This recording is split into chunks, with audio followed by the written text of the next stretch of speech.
Dan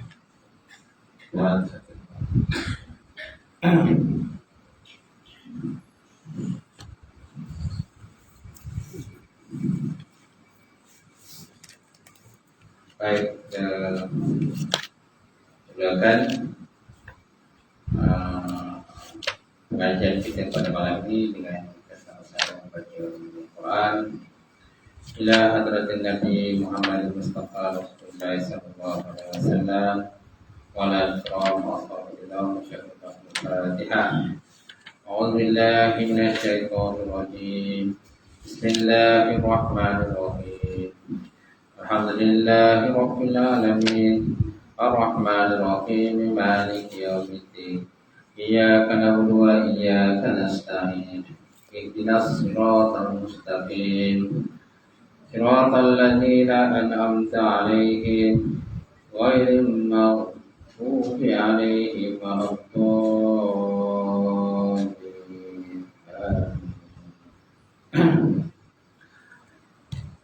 Assalamualaikum warahmatullahi taala wabarakatuh.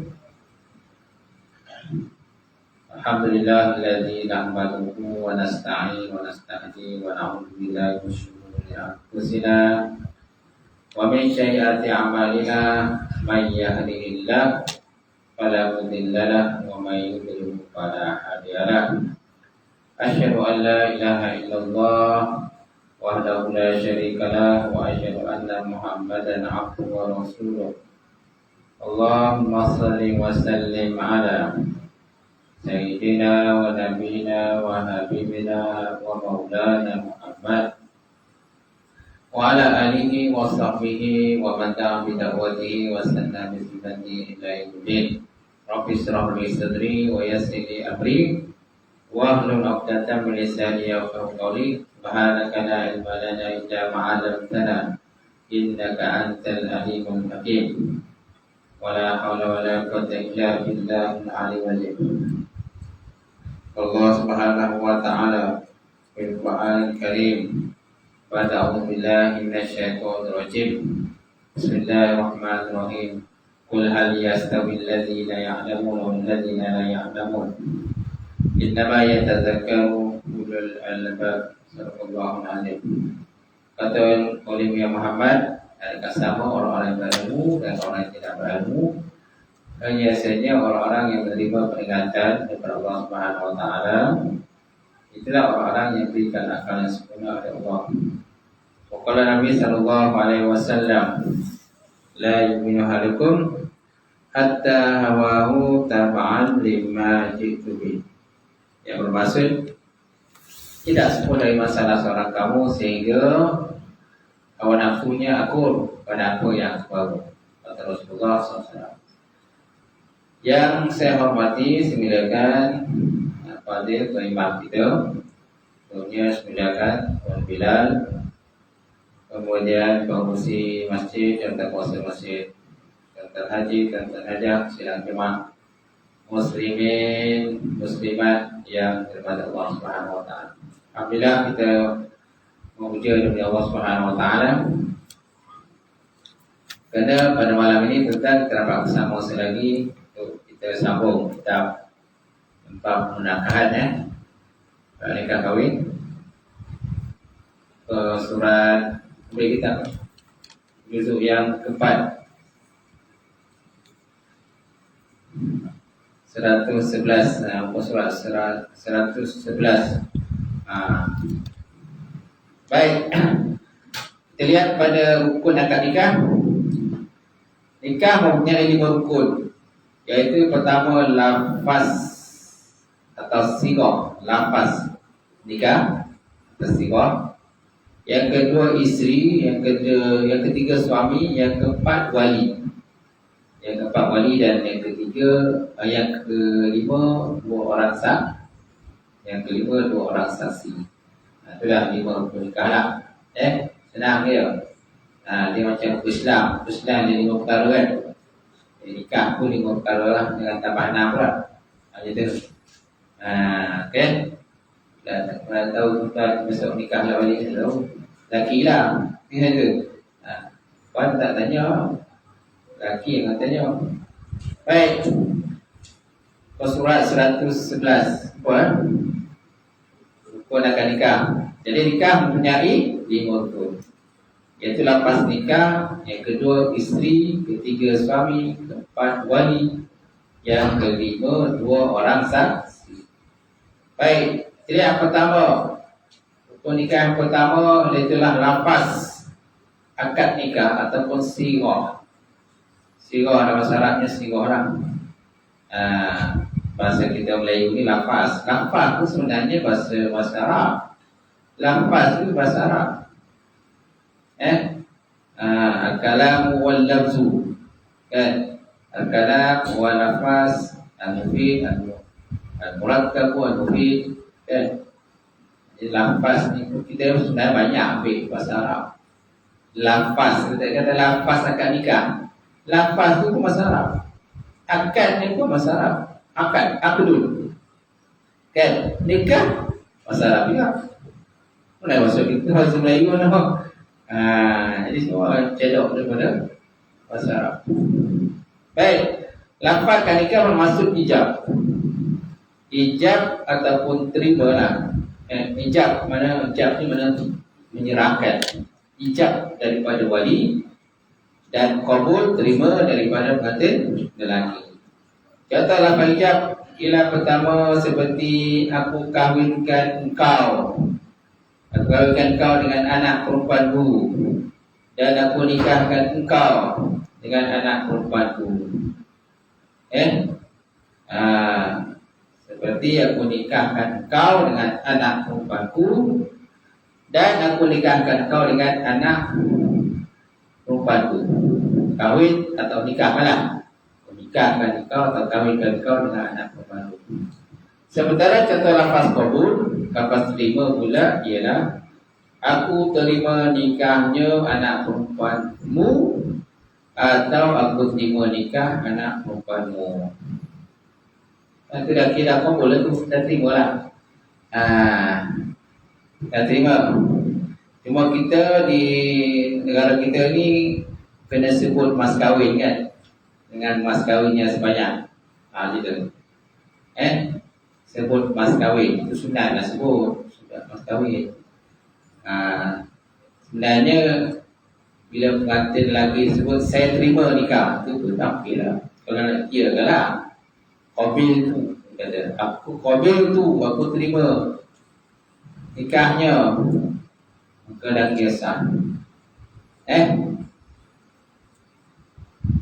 Baik. Ini kalau maknanya wali sendirilah yang akadkan. Wali sendiri yang akadkan.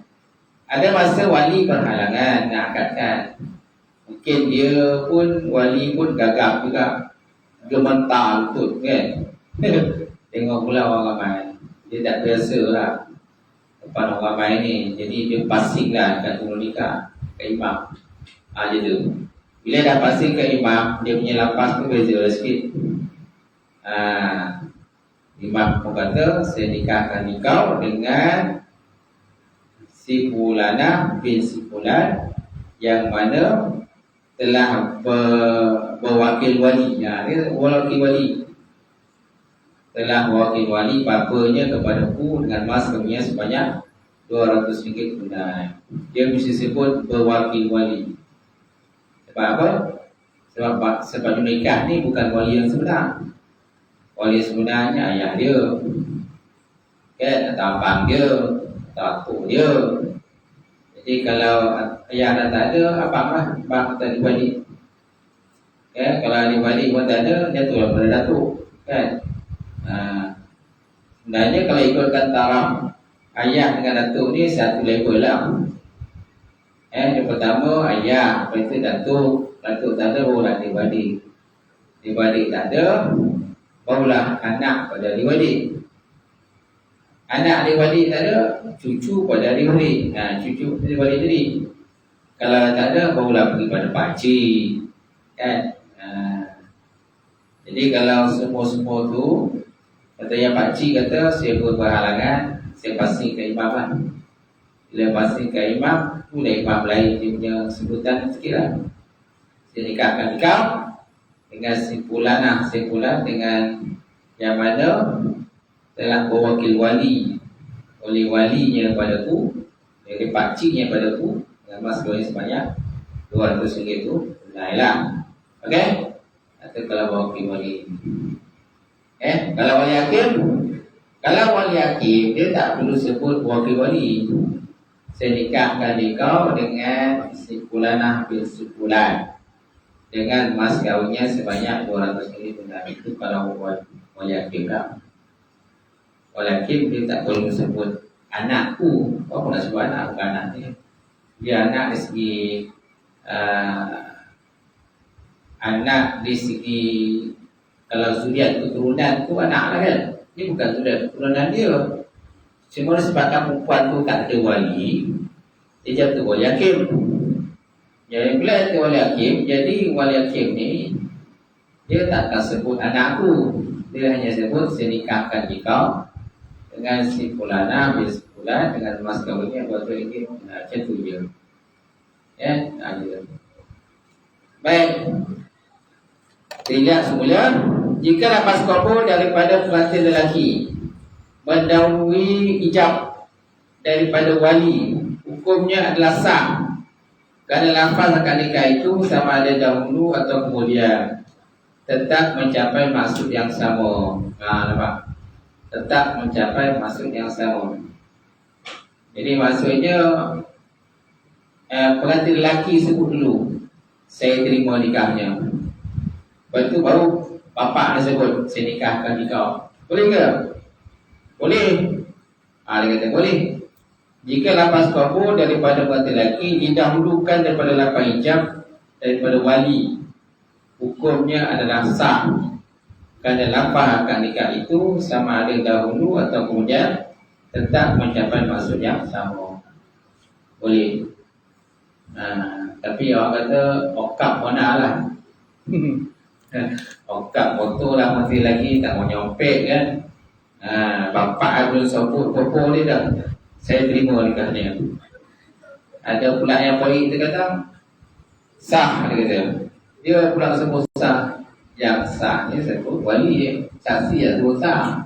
Yang pengantin lagi walaupun nak sebut sah. Yang lelaki yang sebut saya terima nikahnya. Itulah bukan. Karena polis sekali dulu. Baik. Yalah je tu. Ada orang kadang montir lagi gagap sikit, langkah sikit. Yang sebut sah ni saksi, bukan pengantin lelaki yang sebut. Dia pula yang sebut. Baik. Hikmah disyariatkan lafaz akad nikah. Hikmah disyariatkan lafaz akad nikah adalah kerana akad mesti dengan kerelaan kedua-dua belah pihak. Kerelaan itu ialah perkara tersembunyi yang tidak mudah untuk dilihat. Oleh sebab itu, hukum syarak menganggap ijab dan kabul sebagai satu tanda yang jelas menunjukkan kerelaan tersebut. Ijab kabul tu lah. Dia tersebut dia kena lapaskan. Itu kalau seandainya pengantin lelaki ataupun wali ataupun pengantin lelaki itu orang yang waras dan boleh bercakap. Boleh bercakap kan? Kalau dia waras tapi tak boleh cakap bisu, menggunakan bahasa syarat. Dia gunakan bahasa syarat dia. Ataupun translator lah, penterjemah untuk bahasa syarat. Baik. Kemudian syarat lafaz akad nikah. Syarat lafaz akad nikah ada seperti berikut. Yang pertama, taklah menggunakan lafaz kahwin atau nikah atau perkataan terbitan daripada kedua-duanya. Contohnya, aku kahwinkan engkau atau aku nikahkan engkau. Kalau lelaki pula, aku terima nikahnya, aku terima perkahwinannya, maka dia sahlah. Kan? Itu dua lafaz lah. Dua lafaz kita dalam bahasa kita orang Melayu lah. Macam tu. Kalau orang Cina lain lah bahasa Cina kan. India bahasa Cina, bahasa India lah jawab macam tu. Kita ni bahasa Melayu tu lah dua lafaz yang popular, itulah nikah dan juga kahwin. Nikah dan kahwin. Betul. Nikah ni ialah bahasa Arab, kahwin ni bahasa Melayu. Tapi walaupun nikah kuasa Arab tapi digunakan dalam bahasa Melayu. Okey. Kemudian perkataan kahwin dan nikah ada perkataan terbitan ini. Perkataan kahwin dan nikah dan perkataan terbitan ini disyaratkan dengan lafaz nikah kerana kedua-dua perkataan ini digunakan daripada segi bahasa dan syarak bagi menunjukkan perkahwinan. Kedua-duanya juga digunakan dengan nas Quran dan Sunnah. Kerana Allah Ta'ala sebut dalam Quran, "Fankihu ma qaba lakum minan nisa'i masna wa thulatha wa ruba'." Fankihu ma qaba lakum, dan kahwinkanlah dan berkahwinlah dengan sesiapa yang kamu berkenan. Sama ada dengan perempuan-perempuan tadi, sama ada 2, 3 ataupun 4. Sama ada 2, 3 dan 4. Ni ayat ni sebenarnya asalnya untuk poligami lah. Tapi untuk yang peringkat pertama tu dia kata fankihu ma qaba lakum, nikahlah dengan siapa yang berkenan. Dengan perempuan tadi sama ada 2, 3 atau 4. Tapi yang pertama satu dulu. Satu dulu. Walaupun dalam ayat ni sebut 2, 3, 4. Tapi satu tak ada sebutan. Yang sebut 2 dia. So kalau dia tu kena start tu 2 lah kata. 2, 3 dan 4. Gitu. Okey. Sebenarnya tidaklah. Pertama mestilah satu dulu gitu. Dah satu lalu 2. Baik, kita juga kepada Allah Subhanahu wa taala, falamma qada Zaidun minhu wa tara zawwajnakaha likai la yakuna 'alal mu'minina harajun fi azwaji adiyaihim. Yang bermaksud kemudian setelah Zaid selesai habis kemaluannya terhadap istrinya Zainab dengan menceraikannya, kami kawinkan engkau dengannya Zainab supaya tidak ada keberatan atas orang-orang yang beriman untuk berkahwin dengan isteri anak-anak mereka. Ini kisah perkahwinan Nabi dengan Zainab lah. Asalnya Zainab berkahwin dengan Zaid, anak angkat dia. Tapi rumah tangga mereka tu tak bahagia lah. Tak bahagia kerana Zainab ni keturunan bangsawan. Sedangkan Zaid ni keturunan yang mana yang bawah lah. Kan? Bukan keturunan bangsawan. Jadi dia tak serasi lah kat situ. Baik. Itu juga hadis Nabi SAW. Qala Rasulullah SAW, ya ma'asyaril sabab, man istata'a minkum ba'ah falyatazawwaj. Wahai pemuda, sesiapa di kalangan kamu yang berkemampuan untuk berkahwin, maka berkahwinlah. Falyatazawwaj. Di sini digunakan perkataan yatazawwaj. Kalau ayat di atas tadi zawwajnakaha. Mana zawwajna ni pun maknanya berkahwin juga. Zawwaja. Hal mutazawwij, adakah kau telah berkahwin? Ana la mutazawwij, aku belum kahwin lagi kan. Macam tu. Jadi kalau pada ayat yang di sebelah tadi fankihu ma tabalakum, itu fankihu ni makna nikah.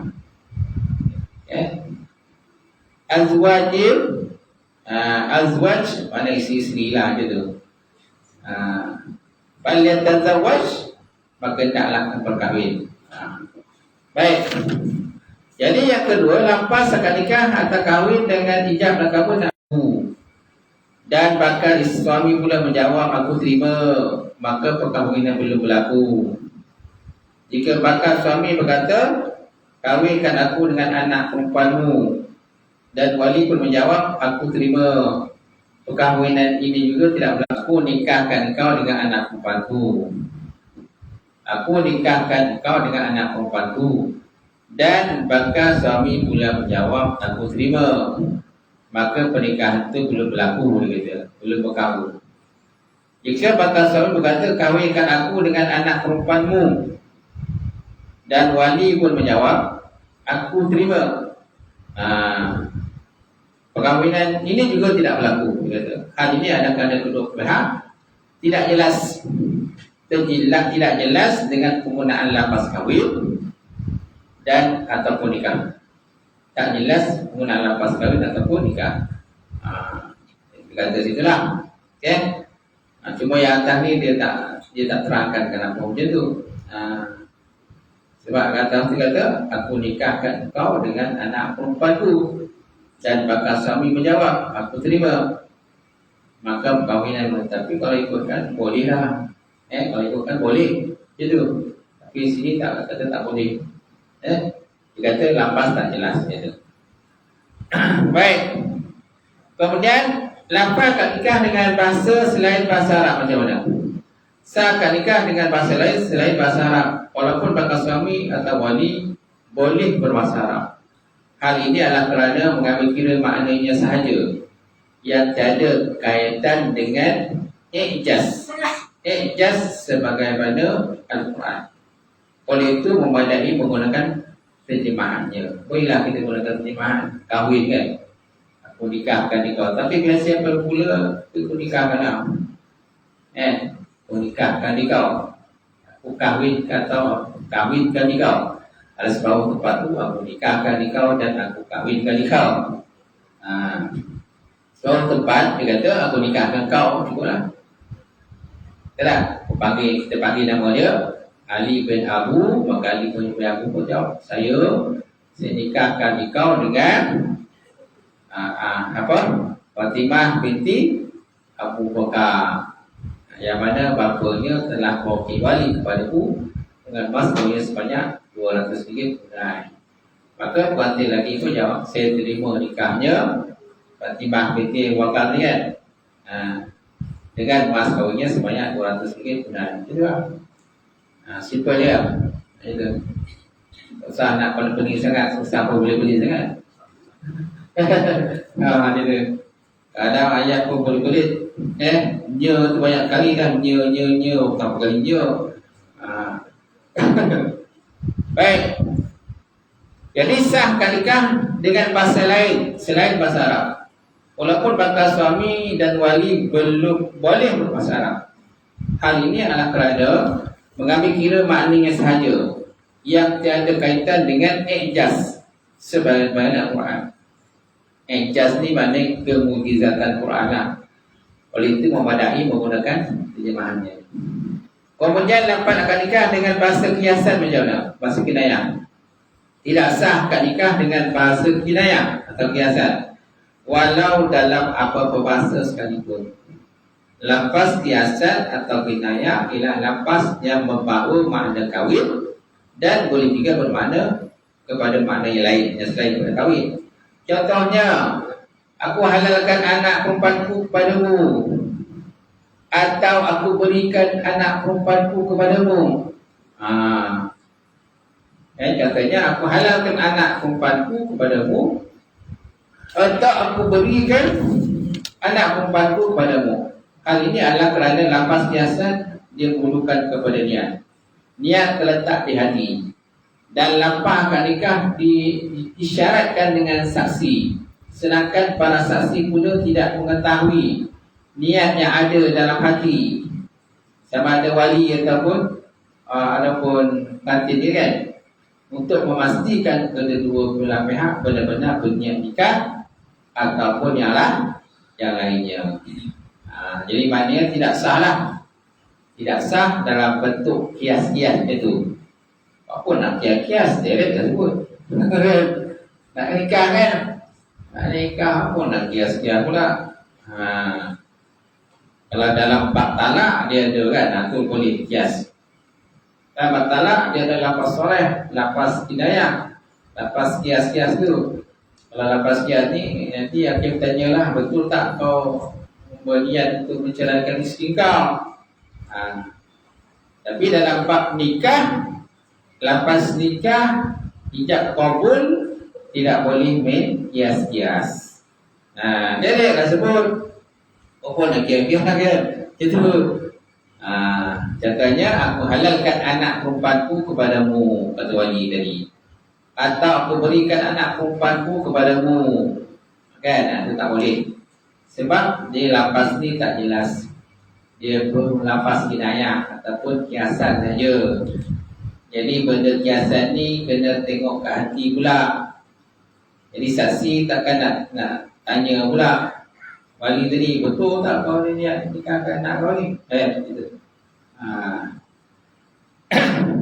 Dah satu hal pula, dia pula kena tanya kan dia. Kemudian akad nikah dengan tulisan macam mana? Tidak sahkan dengan tulisan, sama ada kedua-dua yang berangkat ketika itu hadir ataupun tidak. Jika wali menulis lafaz akad, iaitu aku nikahkan kau dengan anak perempuanku, kepada seorang lelaki yang hadir di hadapannya ataupun tidak, dan diserahkan kepada lelaki tersebut yang membacanya, lalu dia menyatakan aku terima perkahwinan anak perempuanmu, maka akad nikah ini tidak sah. Hal ini demikian kerana akad nikah dengan tulisan adalah kiasan, sedangkan akad nikah tidak sah dengan kiasan. Dia tak boleh main tulis-tulis. Sebutlah, kalau tak boleh baca, ataupun pekat bisu dan sebagainya, maka menggunakan bahasa isyarat. Bahasa isyarat itu dibolehkanlah itu. Tapi mesti adalah orang yang kadang dia pekak. Bila pekak ni dia tak dengar. Kalau gunakan bahasa isyarat dia tak boleh. Jadi mesti ada translator lah, ada orang yang lain, sama ada saudara dia ke, mak dia ke, adik-beradik ke, kan? Untuk nanti lelaki tu ada adik-beradiknya yang boleh menggunakan bahasa isyarat. Yang mana adik-beradik dia tadi memang tak pekak dengar apa yang cakap oleh guru nikah, ya. Cuma adik pengantin lelaki ni yang pekak kan, gitu, dia tak dengar. Jadi paksalah menggunakan bahasa isyarat supaya dia faham lah. Jadi menyatakan dia terima nikah daripada guru nikah tadi. Dia katakan wali dia sendirilah, tentu. Kalau wali dia, wali lah, wali yang nikahkan itu. Tentu. Kalau di pasangan tu nanti dia cakap untuk ketika kemudian tulisan ni dia cakap untuk tak dia ada dalam ramai tu tulislah apa lepas tu boleh gagap teruk ke tak teruk? dia terus tak jawab. Kalau teruk gagapnya baru boleh lah menggunakan bahasa tulisan. Boleh. Tapi kalau rasa boleh lagi, banyak kali ulang pun tak apa. Gagap pun tak apalah. Dan kau nak kahwin dengan gagap, mau je lah. Kalau kahwin dengan minat dengan si gagap, kahwinlah dengan si gagap. Ya itu. Tak apalah, banyak kali ulang pun tak apa. Janji latih lah ke. Silang itu.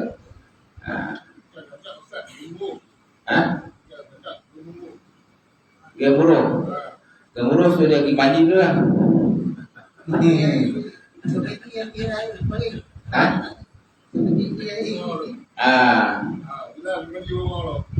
Jadi rehat dulu, rehat tidak, kan? Nanti nafas kan itu.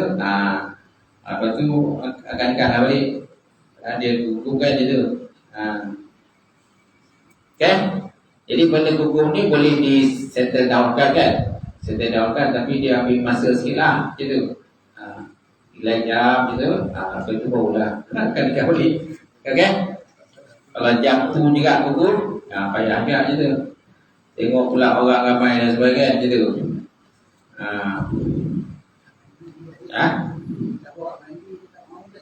Kalau mandi tak mau juga. Kalau macam tu, tuan lah kalau nikah. Kan?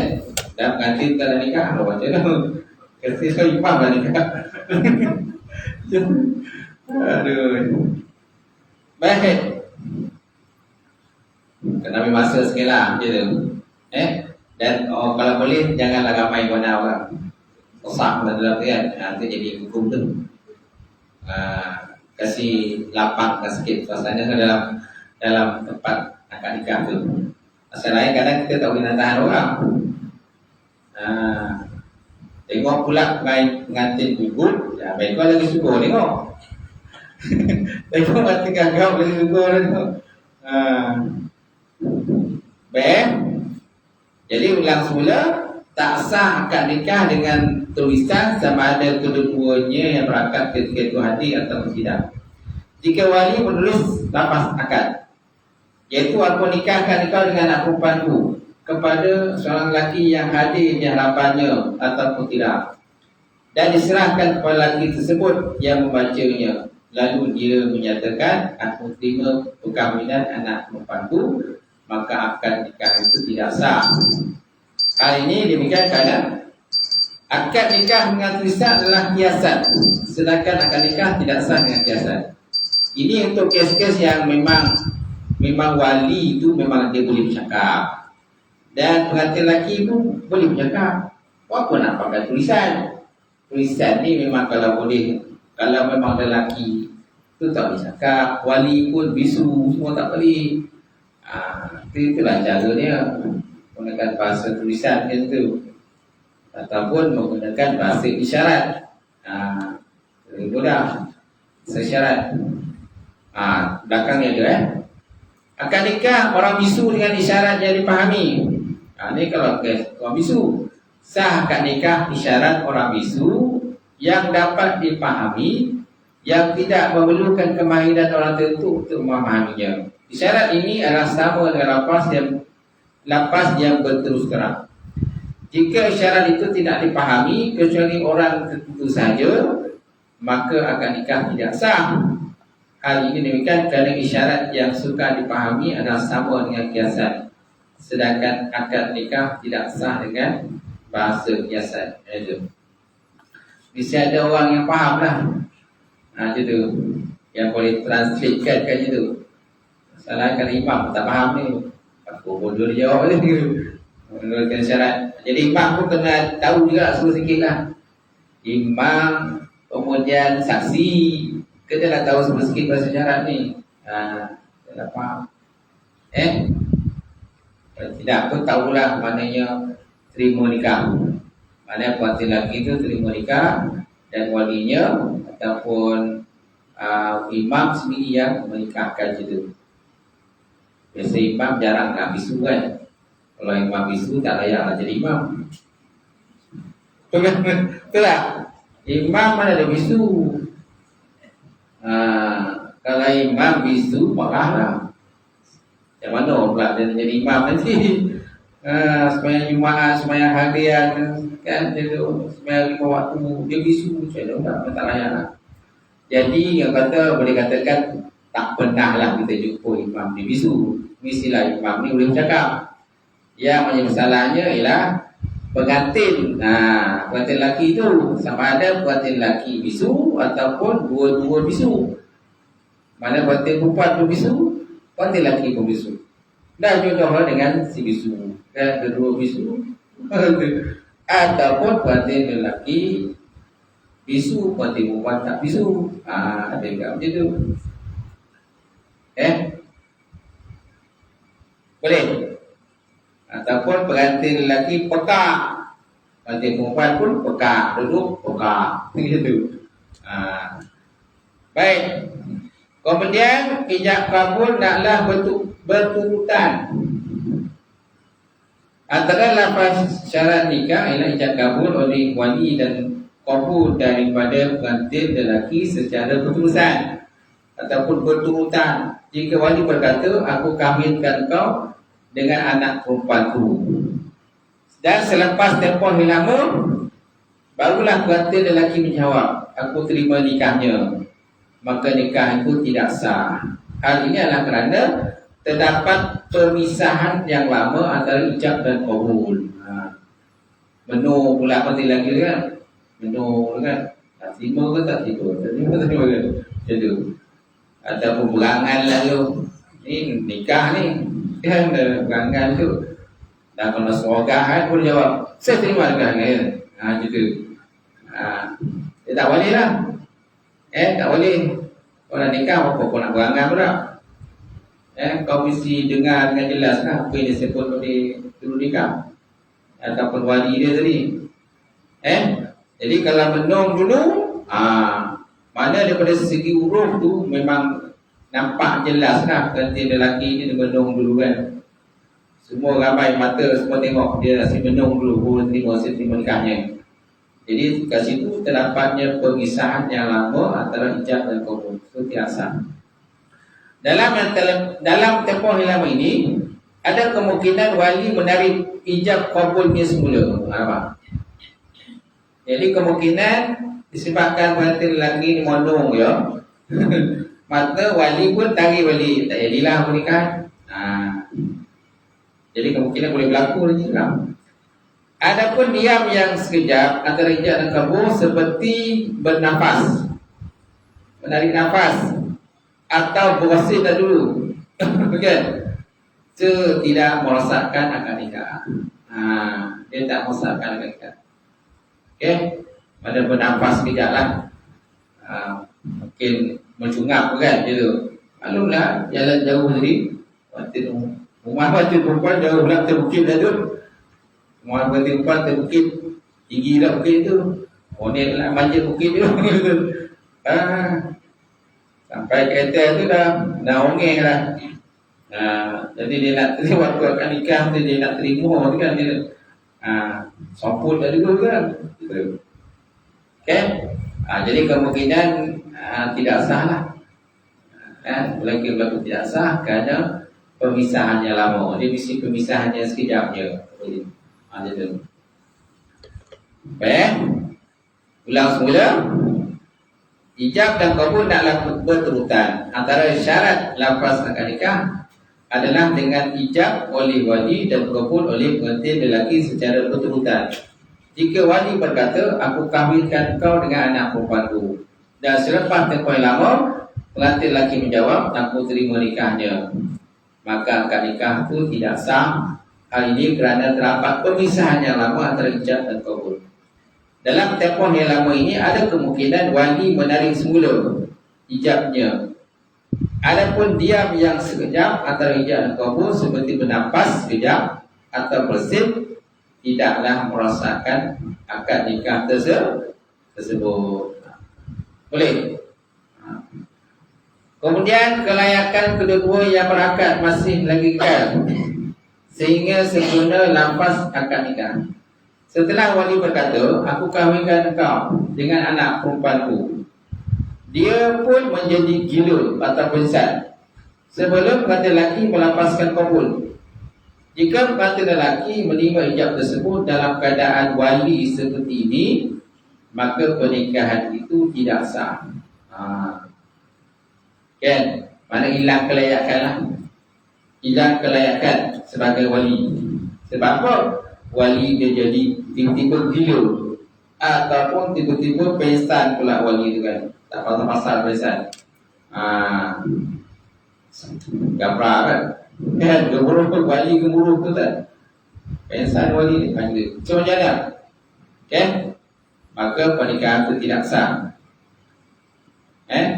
Seperti wali berkata, aku kahwinkan engkau dengan anak perempuanku, dia pun menjadi gila atau pengsan sebelum pengantin lelaki melapaskan qabul.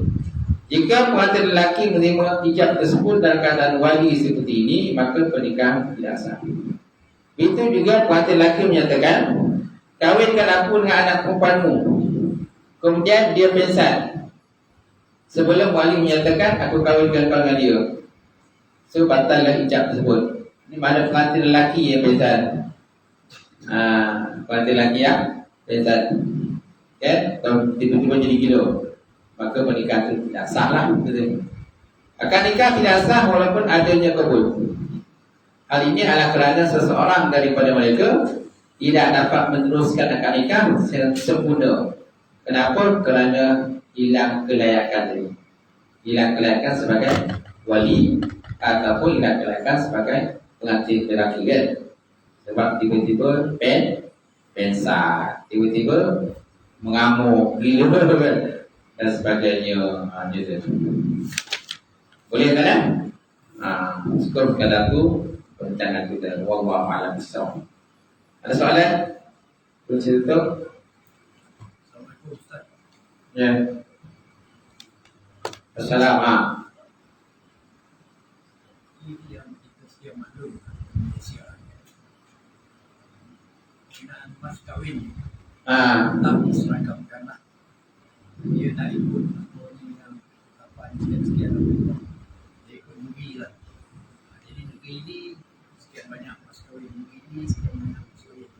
Itu jadi bagi ya macam pihak lelaki ini, dia tak ada kemampuan langsung untuk membawakan mas kawin walaupun senaskah Al-Quran itu.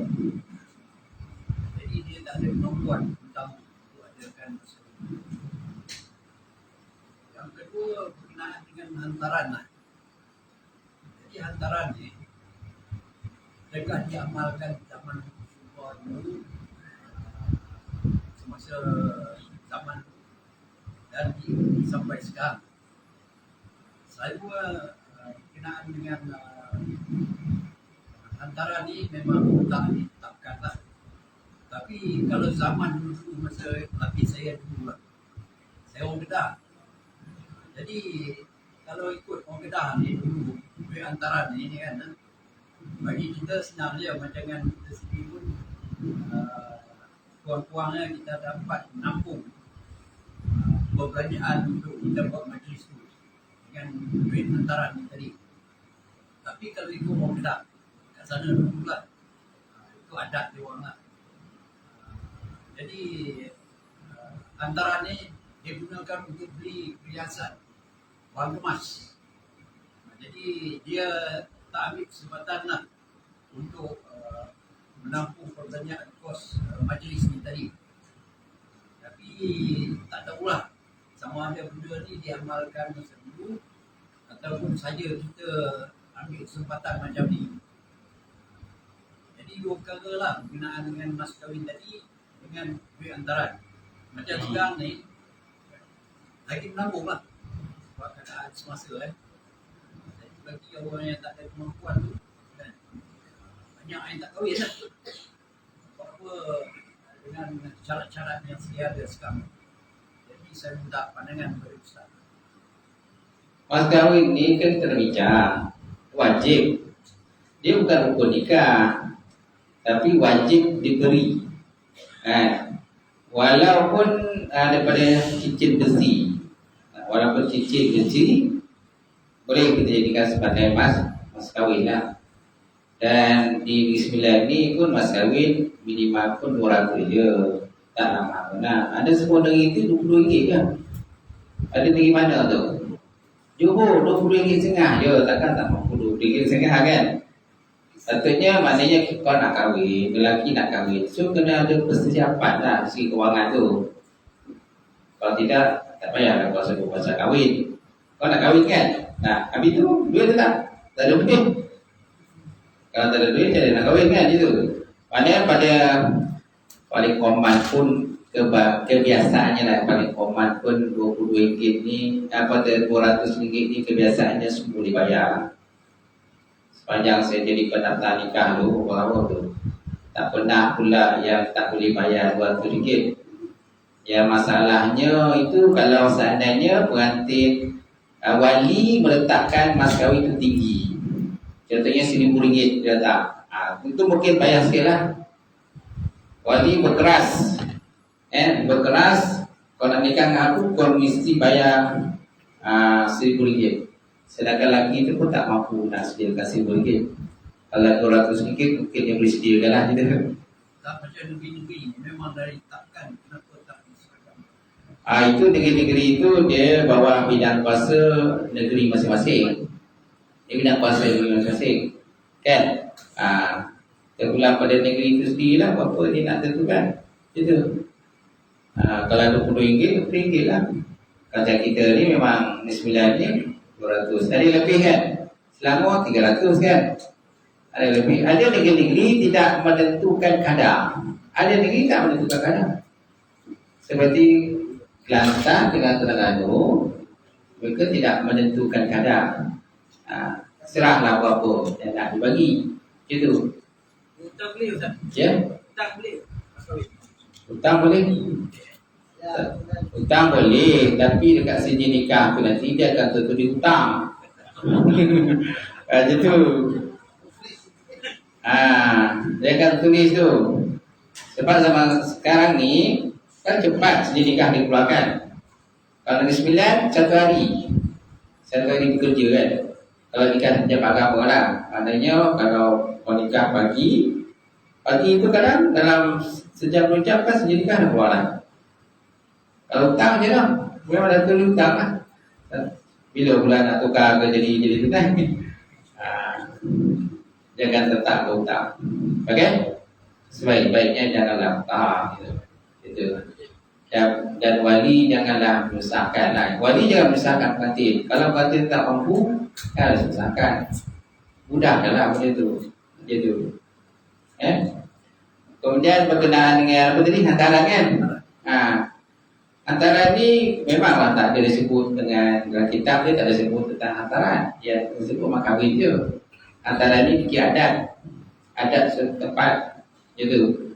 Boleh, tak ada masalah untuk kita hantarannya, letak hantaran. Tapi hantaran tu kena berpada-pada lah. Itu, janganlah menyusahkan pada lelaki sampai kita terpaksa berhutang, bergolok dan sebagainya. Jadi takut nanti anak dah 5, anak 3 3 ke 5 ada kita berlami tu. Hutangnya jadi pun tak berapa lagi kan. Bunga lagi naik kan. Bunga lagi naik, anak dah 5 tak bini.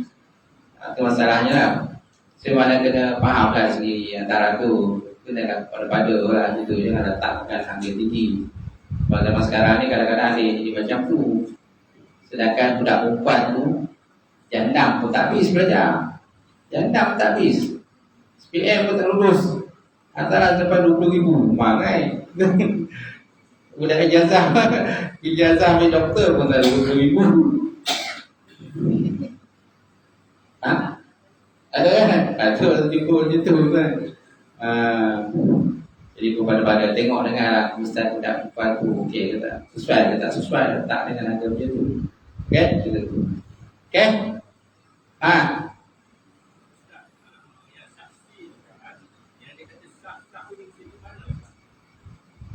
Sah itu segi lafaz lah. Lafaz tu jelas, clear. Daripada juru nikah ataupun wali dan juga daripada pengantin lelaki, jelas dan clear dia pengantin lelaki itu menerima nikah. Macam tu.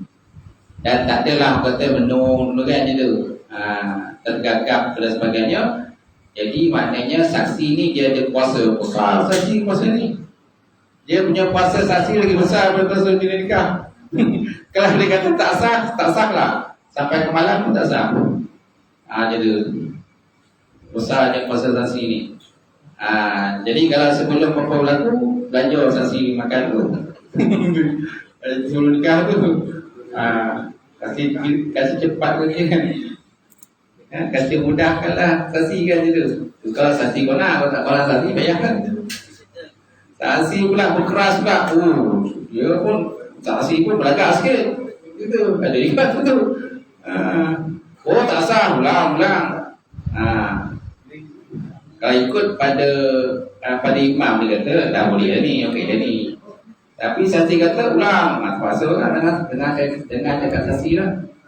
Puasa dah ulang lagi. Boleh. Kata ni? Tadi dah selesai. Gitu.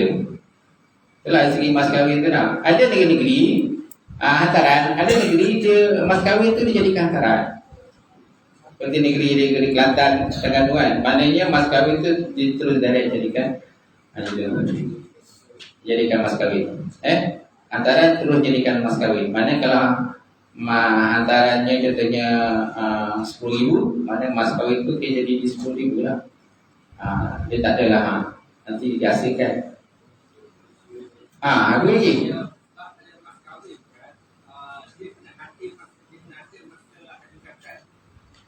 Maksudnya?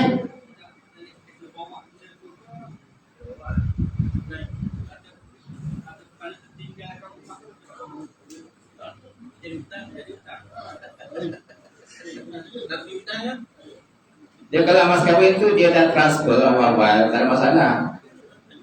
Dia pakai apa tu? Tak. Pakai bank draft. Bank draft boleh. Mas kawin dalam bentuk pendera boleh digunakan. Yang tak gunakan pakai cek. Cek tak boleh. Cek kemungkinan cek tengah dulu kan. Kalau pendera ni dia dah confirm kan. Dia dah confirm kami duit dah masuk dalam akaun. Contoh mas kahwin, dia tak bolehkan kita bapak gunakan. Nanti gunakan mas kahwin. Ya dah? Mas kahwin. Mas kahwin, bapak orang berarti bergunakan. Nanti macam. Gunaan siapa? Mas kahwin. Penggunaan mas kahwin ni untuk mas kahwin adalah milik pengantin perempuan. Mas kahwin itu adalah milik pengantin perempuan, 100% milik pengantin perempuan. Gitu. Kemudian kalau pengantin perempuan rasa dia nak bagi sikit pada mak ayah dia, itulah apa dia lah. Sebab benda itu dah jadi milik dia. Cuma mak ayah tak boleh, tak ada kuasa dah nak nikah. Gitu. Itu sebabnya kalau di Sembilan itu kan diseplekan, mana diasingkan. Asingkan antara dengan mas kahwin. Sebab kalau mas kahwin sudah, kalau antara dah masuk ke semua dalam akaun perempuan kan, jadi susah dia nak keluarkan itu. Jadi diasingkan. Kalau berarti perempuan jadi okey, tak apalah kita nanti walaupun dah masuk akaun dia, itu antara tu. Nanti adik keluar lagi itu bagi pada mak ayah kan itu. Okey lah, kalau tak nak. Kalau yang tak bagi itu dia tak keluarkan. Soalnya macam tu dia dah tahu dia. Mana kalau 20,000 antara tu 20,000 dah masuk akaun dia. Ada yang macam tu. Kan tak ada kan itu. Sebabnya di Sembilan tu diasingkan. Gitu. Mana ada baik dan buruk lah. Ada pro and con lah gitu. Okay, bisa? A'udzubillahi minasyaitonir rajim. Bismillahirrahmanirrahim. Alhamdulillahirabbil alamin wassalatu wassalam. Ada tanya kan?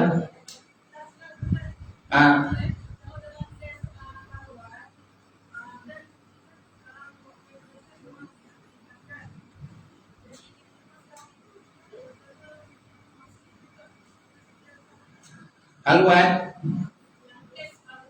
Okey.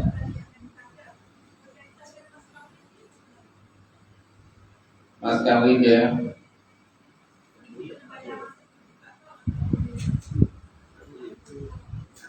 Adakah yang haluan tu perlu nikahkan?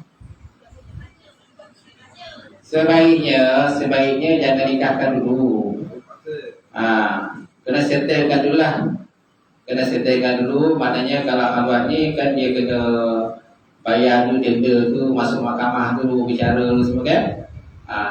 Dah selesai dah semua tu, dah bayar denda 3,000 tu. 3,000 tu haluan kan. Maknanya section 61 tu persetubuhan. Maknanya percubaan persetubuhan. Gitu. Percubaan persetubuhan. Settlekan dulu kes-kes mahkamah dan sebagainya, denda semua dah selesai semua, baru bincang pasal nak kahwin. Jangan terus kahwin kan. Jadi kan takut nanti berarti lagi rupa-rupanya ada isteri dia, atau berarti perempuan rupa-rupanya ada suami dia. Dah clear kat situ. Tak boleh tiba-tiba kita kahwin kan. Kena check dulu dalam sistem semua kan. Siapkan orang-orang semua kena settle kan itu. Orang-orang yang kena settle kan. Kalau belum dikhusus dulu. Khusus kahwin, perkahwinan itu.